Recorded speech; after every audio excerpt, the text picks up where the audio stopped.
Saadet Partisi Bursa İl Başkanlığı olarak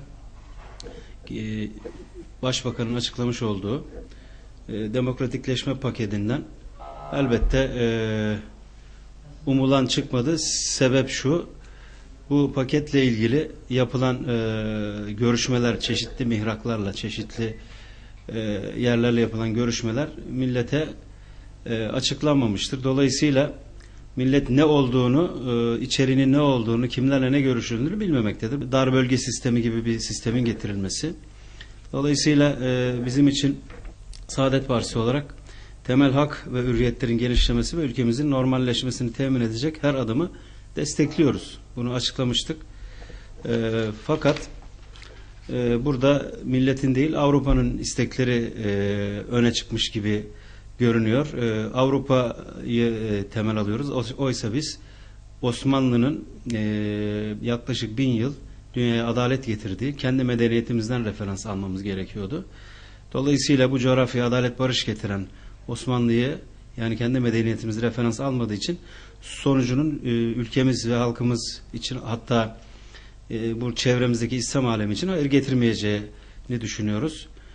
Bu pakette daha çok iktidar partisinin ve meclisteki bir partinin oylarını ve milletvekili sayısını artıracak bir sistemdir. Baraj sistemi de işte bahsettiğimiz gibi başta %5 ve daraltılmış bölge sistemi, bu doğru bir şey değildir. Partilerin kısaca aldığı oy sayısına göre milletvekillerinden pay alması gerekir. Hiçbir baraj olmaması gerekir. Aynı zamanda Saadet Partisi olarak 100 milletvekilinin, en azından bu olmayacaksa, aldıkları oya göre dağılıp, yani her partinin temsil edilmesi sağlanmalıdır. Biz buna basın açıklamamızda belirteceğimiz gibi, size verecek olduğumuz basın açıklamasında Hond sistemi diyoruz. Yani 100 milletvekilinin mutlaka o partilerin mecliste temsil ediliyor olması, o görüşlerin anlamında önemlidir. Yani %3 oy alan bir partinin 3 milletvekilini meclise sokması gerekli. Bir konu da başlık olarak kısaca geçiyorum bunları ben tabii ki.